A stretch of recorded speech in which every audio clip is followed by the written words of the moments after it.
Donald Trump is not good at much, but one thing he is a master at is political doublespeak. The ability to say something so open to interpretation that one group can take it as a threat while leaving enough plausible deniability that another group can take it as a complete joke. Donald Trump has repeatedly shown throughout the years that he can say something that his audience takes as a complete joke. They somehow see the sarcasm while the rest of us are like, did he just say he wants to be a day one dictator? And then at other times he says something completely outrageous, but then plays it off like he was being serious, like the black jobs part. But Donald Trump sat down to do an interview with live streamer Adin Ross, who is 23 years old, worth $100 million, and a complete weirdo. He has sniffed the seats of Andrew Tate. He has said many racist, misogynistic things, but Donald Trump said something during this interview that went over my head during the first watch and went over a lot of people's heads. I want to break that down, but to lay some of the groundwork, this article reads,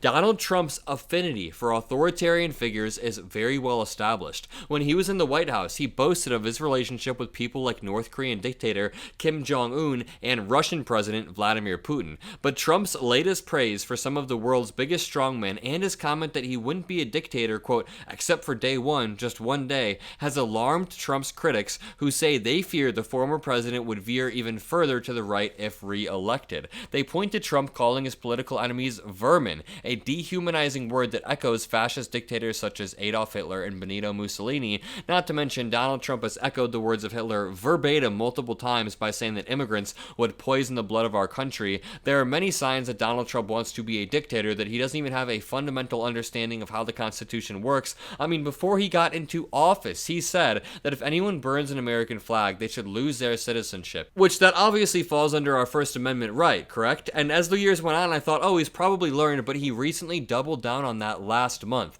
But let's play this clip of Donald Trump praising the dictatorship in Venezuela, and then I have more clips of him praising Kim Jong-un and people like Xi Jinping while being mean to Trudeau. Just watch this clip. The whole situation out there. Well, I know it very well. Right. What do you think about what's going on in Venezuela?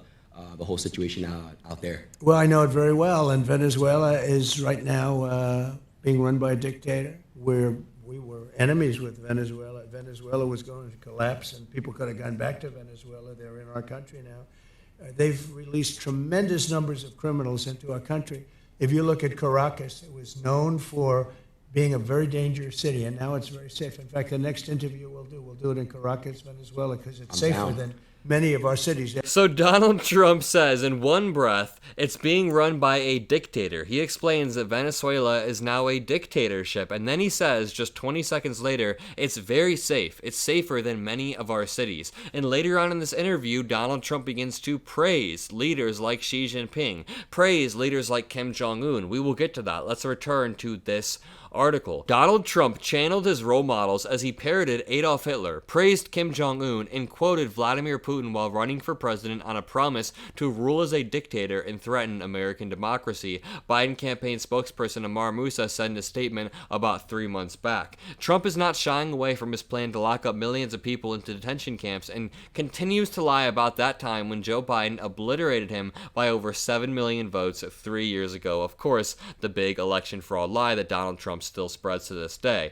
Trump and his supporters have downplayed his flattering words for authoritarian figures and his talk of using executive powers to enact border policies that critics call draconian, saying that Trump... Now, I really quickly want to highlight the way that Donald Trump talks about leaders like Kim Jong-un, people who are just terrible, terrible leaders, who assassinate people, who suppress the media, who go to war with anyone who dissents. I want to show you the difference between how he talks about Kim Jong-un and someone like Justin Trudeau, our Canadian neighbor who's not perfect, but he's a liberal ally. Let's take a look. Now, this man I really got along with well. We had Little Rocket Man. We had the red button. He said, I have a red button on my desk. And I said, no, I have a red button too. And mine's bigger than yours and mine work. And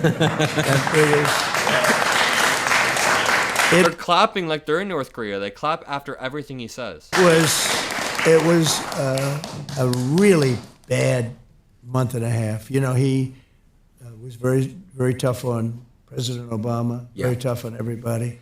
It was actually the opposite. President Obama was tough on Kim Jong-un by isolating him on the global stage by saying, hey, we're not going to entertain you if you're just going to act like you're going to shoot rockets over the border. Number one. Number two, Donald Trump genuinely is the one who legitimized Kim Jong-un on the global stage by meeting with him, by doing photo ops and saying that he introduced him to the Western way of life. But then Kim Jong-un escalated just months later.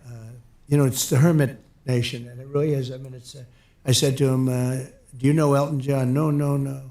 I said, did you ever hear the song Rocket Man? And I actually played him the song Rocket Man. He said, no, I've never heard it. I said, you're Rocket Man. He said, no, you call me Little Rocket Man, not Rocket Man. But I tell you what, so we had a very nasty 2 months. People were actually worried about it because it could have been dangerous.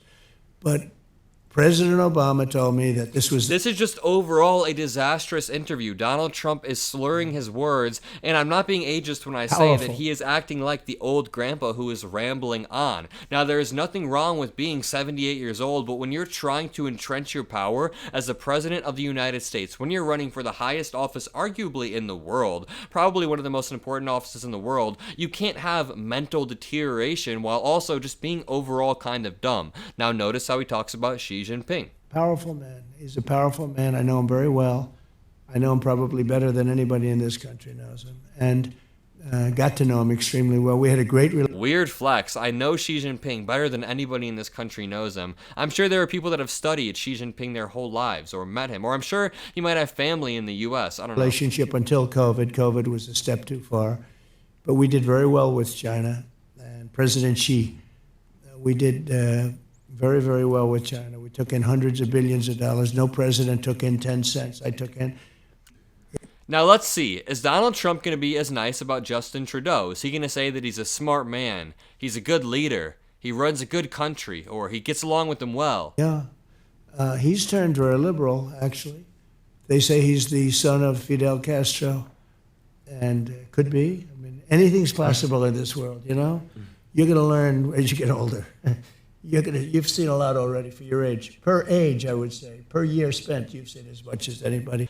So that wraps up this video. Donald Trump has an affinity for authoritarians, and he doesn't like liberal democracies. It reminds me of every other authoritarian leader around the world or wannabe authoritarian. Vladimir Putin, for example, has an innate, deep hatred for liberalism, and he hasn't even stepped foot in America a day in his life. Either way, if you enjoyed this video, leave a like, comment a blue heart, hit that subscribe button so you can join this beautiful community that we're building heading into this election. We do live streams where we have fun, we laugh together, we cheer together, we panic together, or cry together as events unfold, heading into one of the most high-stakes election in American history, if not the most high-stakes election. So it's important to have a community of like-minded individuals around you. That's why you should subscribe. Go join the subreddit or the Discord. They're all in the description below. But most importantly, have a great rest of your day. I'll see you in the next video, and peace out.